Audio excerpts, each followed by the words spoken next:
Hello everyone, welcome to this session of Blender. In today's session, we are going to see how do we create text and how do we add basic effects to the text. We will try to explore the text into small pieces and see how will that pieces fall on the floor. So we are going to work with basic structure and see how does our animation look like. So to start, first thing we need to add a text. So for adding text, this is a cube which is there into my frame. So I'm going to remove this frame, this cube. So I will left click on my object. I will press delete. So this automatically gets deleted. Once that is done, I am going to add text. So for adding text, I will say Shift A. I will select this symbol over here as text. So when I select text, automatically my text will be visible to you all. Now since I want to add some operations, I will make my text be perpendicular to my plane. Now my plane is as my y-x plane which is there. Green color is my y and red color is my x. So I will make it perpendicular. So to make it perpendicular, I will make my x-axis rotate at an angle of 90. So I will say R for rotation. I will say X for x-axis. If you see when I say x-axis, automatically my red line has been selected. Then I will say 90 and I will press enter. So now when I rotate my field, you will see clearly that my object is standing perpendicular to my plane. Now when I will see in camera mode, let us see how does my object look like in camera mode. So when I press 0, I will get a view of my camera mode. So yes, I can see my object standing clearly in my camera mode. Now when I want to edit my object, whenever I want to go to edit mode in my for my object, I will press tab button. So tab helps me to go into edit mode. So here when I go in my tab button, here I am going to write down, suppose I write down hello. Now to come back to the object mode where we can apply different effects, I will press tab again. So tab button helps me to go to edit mode and then come back to the normal mode. Now let us add some effects. Now as I added text over here, I have my properties panel, as we have discussed in the previous video about the properties panel and about the outliners and about the view which we have. So let us see in which options can I select from my properties which can be add some effect to our object. So since my object is selected, I will get a variable A over here. Now this A actually stands for the data property of my particular object. So since I want to transform my text, I will select this A. So my text properties will appear here.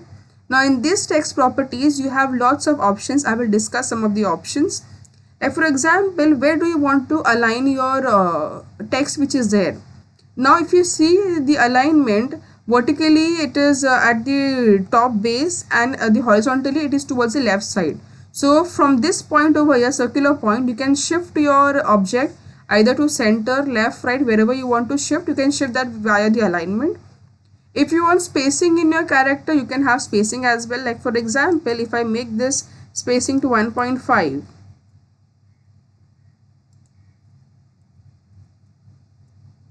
Can you see the spacing between every letter has increased? So increasing your character spacing, your word spacing as well as your line spacing can be modified from here. So I'll keep it to normal as 1 over here. Now let us see what other operations can we perform. We will come to geometry. In geometry, what are we trying to do is that we are trying to give it a 3D effect. So our object will extrude a bit so we can see it much more clearly. Now it's there in a single plane. We will give it a little effect. So let me extrude it to 0.06. So I will just say extruding to 0.06. Can you see my object now? It has got some kind of 3D kind of effect over here. So here I can extrude that value. Suppose if I make it to 0.07. As I extrude, my value will have more thickness. So that's about the extrusion. Next, let's go to beveling. Now what will beveling do? If you see clearly, some of the edges of your text is not that clear. It doesn't have a particular kind of texture. So when I want to make my each and every object have a clear texture and a clear look, I will work with my beveling. So here I will give the value as 0.01. So now when I have given this effect, can you see now every edge is clearly visible to me? Yeah, so this is what is about your text. I can add color to it also. So when I want to add color, I will go for my material property, which is just below my object property. I will click on material, I will click on new. So here I will disable the use nodes option. So when I disable this, I will get the color.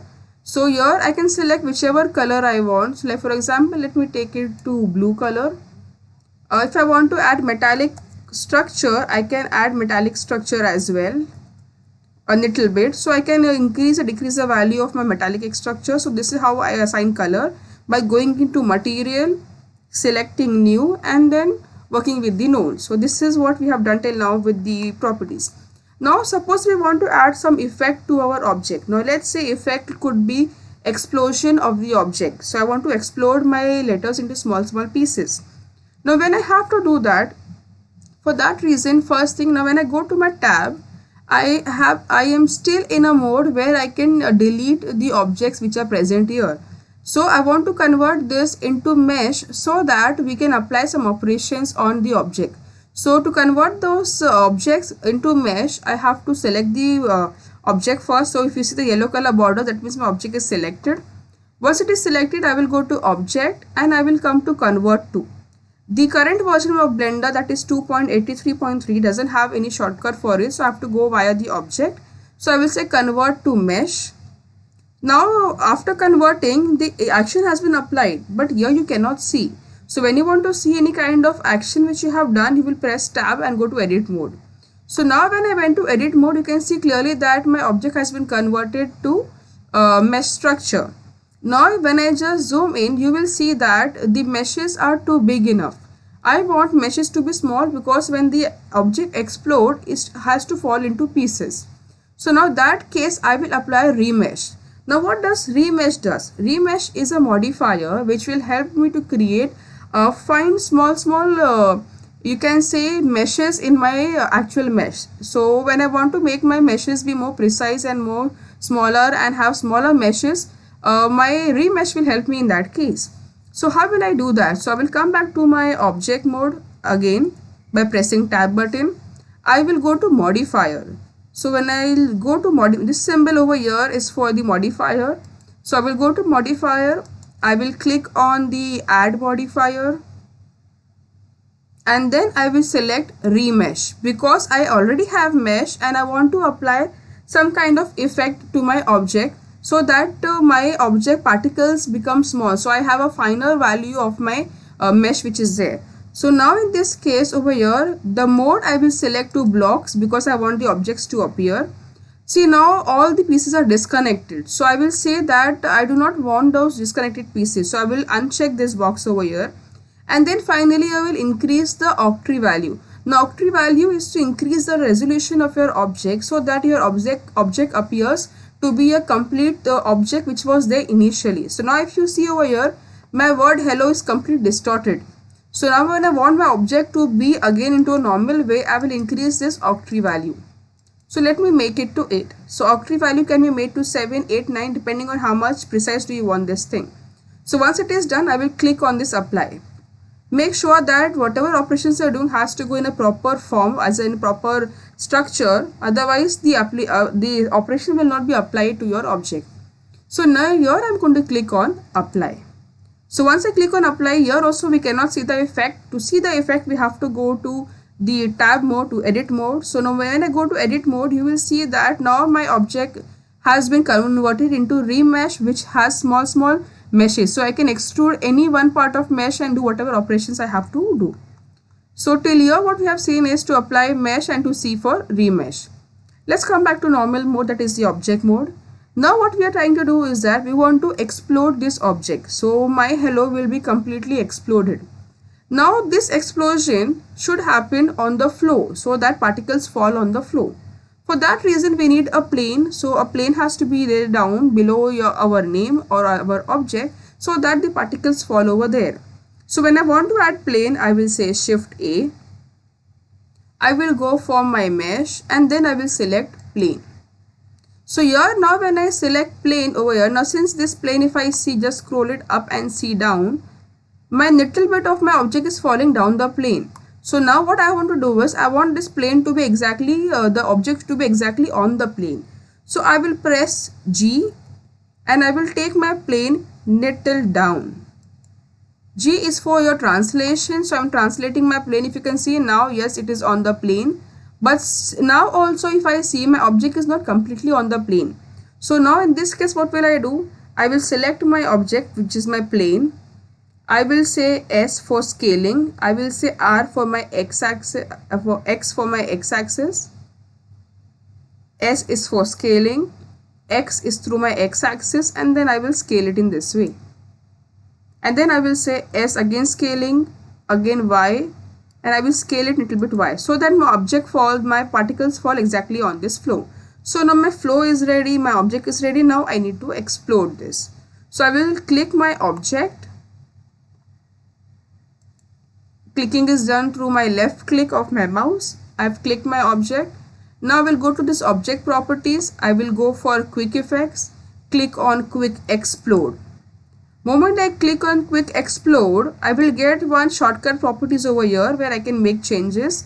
Otherwise, I can work with particles property, which is there in my properties panel. So when I come here, just below modifier, I have properties. I will click on this properties panel.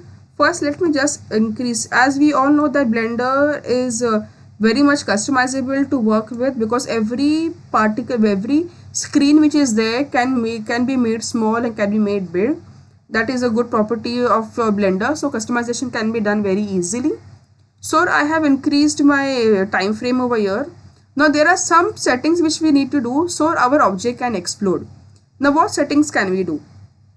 Now this number which is there as the first value, this number means in how many particles do we want our object to get exploded. So since the value is selected as 100, explosion will take place into some bigger pieces. So first we will see keeping the value as 100, how we are getting it. Then we will change the value from 100 to 1000, and then we will see how will that look like. So let's keep it to 100 for now. So we want 100 particles to be exploded once the explosion takes place in our object. Secondly, let's set up the start frame. Now this start frame tells me from where do we want the animation to start.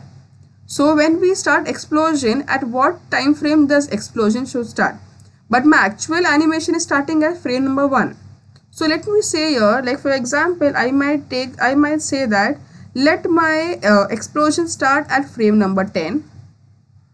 Let this explosion end at frame number, suppose I say it to 30. So my explosion will start at 10, my explosion will end at 30, and let me end my frame at suppose 40. I am doing this so that my rendering becomes easier and finally I can get to see the output. So here what I have done is I've made my seed to 100. I've made my number of particles to 100. My animation will start at 10. My animation will end at 30. But my actual video will start at frame number 1 and it will end at frame number 40. So let us run and see what kind of animation. We have not added any effect on the plane right now. Can you see the particles which are dropping down are bigger particles? So I'll just go to start of the frame. Now let me add some kind of effect to the plane. So I will left click the plane. Now I want that particle should collide where on my plane over here. So I will select the properties from the physics property which is just below the particles. I've selected my plane. I will click on collision. After clicking on collision, I will give it a damping value of 0.5. The damping value should randomize as 0.25. I will add friction of suppose 0.5, and I will add the friction randomization as 0.25. So I have made collision, so my object should collide over here. So now let me run and see whether this is working properly or not. Can you see now the objects are falling on the floor itself? Yes. Now let us make the particles to 100. I will select my left object over here. If I make my particles to suppose 1000, I want more smaller pieces to appear. So I will make it to 1000. Now let me run and see how does this look like. Can you see the particles are following very smoothly on my floor? So these are the operations which you need to perform when you work with your animation, when you work with dissolving or adding any kind of effects to your object. So we have seen creating the text, editing the text, creating mesh mode, We have seen modifiers. Let us see one more modifier which we can work with our object. Now when we run the particle, as we see that since it is exploding, the particles which are following, this particle is not following as if it's a kind of giving some kind of effect. So I want these particles to fall as if it is following as a piece of the cube. So in that case, there is one more modifier which will help me to create those pieces into a kind of cubical structure. So for this, I will left click my object. I will go to modifier. I will say add modifier, and there is one option called as solidifier. Solidify will make my object pieces into thick pieces. So it looks like a good animation effect it can give to us. I will click on solidify, and then I will click on this apply because I have to apply the modifier. So now I've applied solidify modifier over here. So now let me run and see how will the animation look like.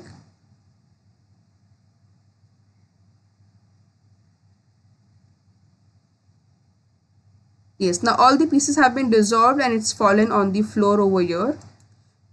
Now let us render this and see the final output, what it will look like. Now, so when I want to render this into an animation video, we need to go to the output properties, which is over here as a third icon. When we go to output properties, we have to fix the resolution. So now the resolution is given as 1920 and at y10h. That means resolution is really good. We need to decide what is our start frame, what is our end frame. So our start frame is 1 and end frame is 40, which we have decided. Then frames per rate is given as 24 frames per second. That is fine enough to work with. Next, I have to decide where do I want to see my output, where do I want to save my output. So I will click on this folder, and I will suppose if I select my desktop and I give it the name as hello, and I click on accept. So my output will be created with the name as hello on the desktop over here. Once this is done, I will select the file format. The file format will be FFmpeg file format. Once I click the video file format, I will get encoding. In encoding the container, I am going to select MPEG-4. The video codec will remain as H.264. The output quality you can change. If you want low quality video, high quality video, you can select that. So by default, we have medium quality video. Encoding speed is good, and then keyframe interval is 18. So these are the setup which is required to see the output. This is what setup we have done. Once the setup is done, we will go to the taskbar on top and select render. So now here when I select render animation, my animation will start rendering and finally I will get the output.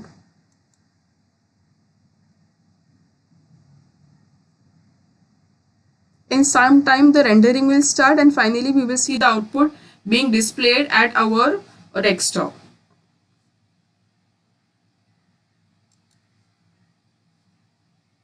Thank you.